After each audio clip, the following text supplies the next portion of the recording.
À quoi sert la fête du baptême du Seigneur? Aujourd'hui, comme nous l'avons chanté dans les laudes, nous fêtons plusieurs événements. Nous nous rappelons de la fête de l'Épiphanie toute proche. Nous nous rappelons de ce moment où Jésus est baptisé. Nous nous rappelons de ce début du ministère du Christ. Mais il y a une chose qui est importante, c'est que dans cette fête, nous fêtons aussi notre propre baptême. Nous fêtons ce jour où nous-mêmes, nous sommes devenus chrétiens, et c'est peut-être le moment de se demander à quoi ça sert, ou quel sens ça a pour nous. Être chrétien, c'est plus qu'un coup de tampon sur une carte, ou une carte de membre d'un club. D'ailleurs, Jean-Baptiste, lorsqu'il a baptisé Jésus, ne lui a donné aucune carte de membre, n'a mis aucun coup de tampon, ne l'a fait signer aucun registre. Donc vous voyez, c'est plus qu'un simple registre. Ce n'est pas non plus une autorisation d'être enterré selon tel ou tel rite. D'ailleurs, Jésus lui-même a été enterré quasiment sans aucun accompagnement, en hâte, et il a été presque jeté dans un trou comme un chien, alors qu'il est le premier baptisé. Nous-mêmes, d'ailleurs, comme chrétiens, nous pouvons être enterrés religieusement, mais nous pourrions aussi nous retrouver dans une église pour prier pour une personne qui n'est pas baptisée. De la même manière, ce n'est pas parce qu'on est baptisé que l'on est obligé d'avoir des funérailles chrétiennes.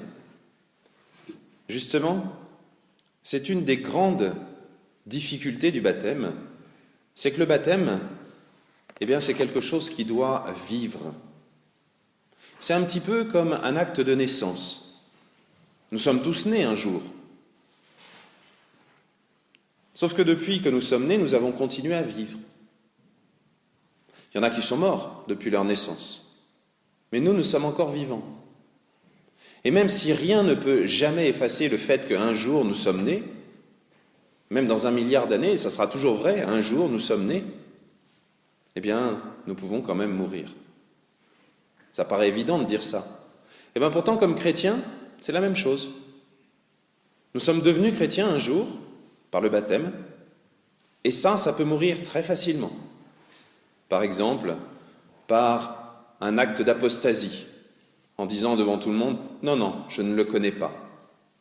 Je ne connais pas cet homme. » Vous savez, comme Saint Pierre, lorsque Jésus était emmené pour être crucifié.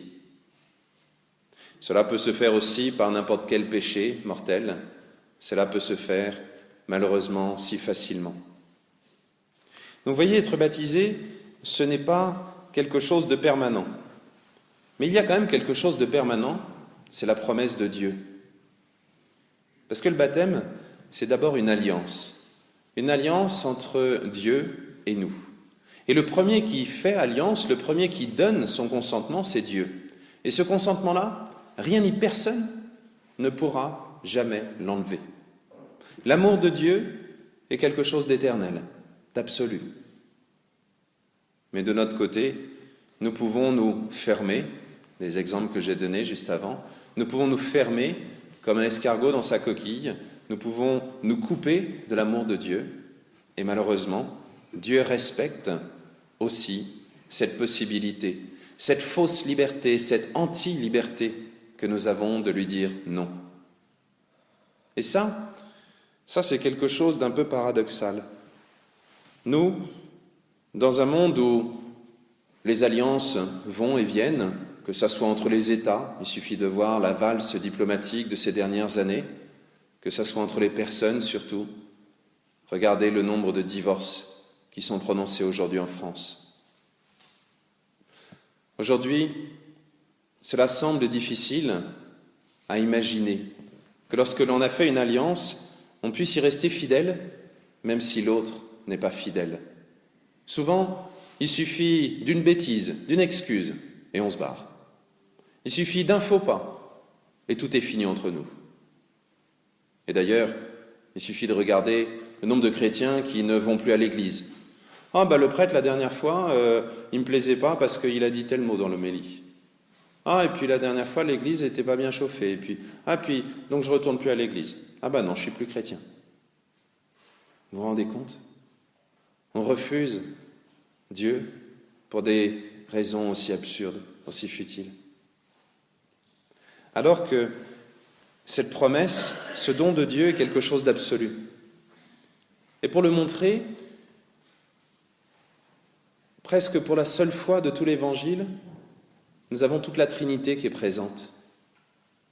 Nous avons le Saint-Esprit qui est là, d'une manière un peu surprenante, une colombe. Une colombe, c'est-à-dire le messager, celui qui fait le lien entre le ciel et la terre.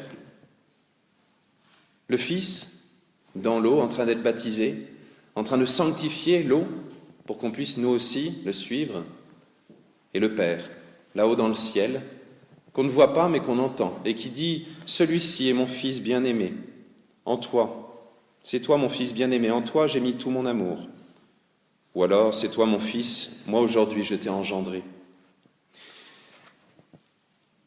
C'est un des seuls passages de l'Évangile où nous voyons la Sainte Trinité en action pour nous montrer que le baptême est tellement important.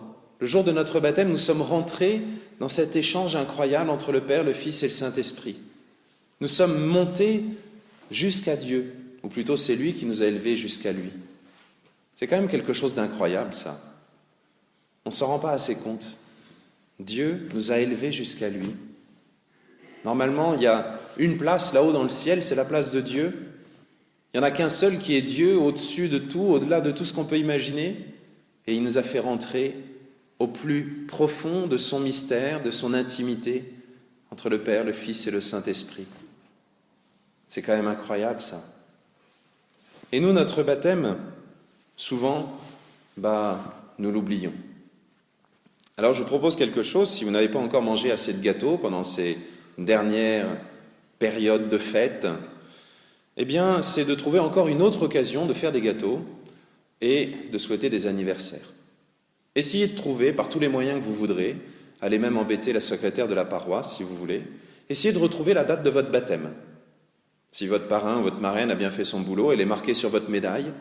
Si vos parents ont de la mémoire, ils pourront vous le dire. Si vous avez un livret de famille catholique, alors la date de baptême de vos enfants est marquée dessus. Et chaque année, fêtez ce baptême. Parce qu'une naissance qu'on fête chaque année, un anniversaire, ça sert à quoi? C'est qu'un compte à rebours jusqu'au cercueil. La naissance, c'est juste un état suspendu. T'es vivant? Oui, mais plus pour longtemps. Alors que la vie éternelle, le baptême, c'est ça. Nous sommes nés à la vie éternelle par le baptême. Et au lieu de compter les années depuis notre baptême, par le baptême, on devrait plutôt compter les années qui nous rapprochent de Dieu dans la vie éternelle. Ça, c'est un bel anniversaire. En plus, je suis certain que vos enfants seront contents parce qu'un deuxième cadeau, un deuxième gâteau, c'est bien, ça fait une bonne occasion. Et puis, en plus de ça, demandons à Dieu de savoir être fidèle aux promesses de notre baptême, de savoir utiliser même chaque difficulté de la vie, chaque opposition pour se raccrocher encore plus à Dieu. Oui, n'ayons pas peur de redire souvent cette prière de notre baptême, ce Notre Père que nous avons reçu, où nous disons cette foi, cette joie d'être entrés au sein de la Sainte Trinité. Amen.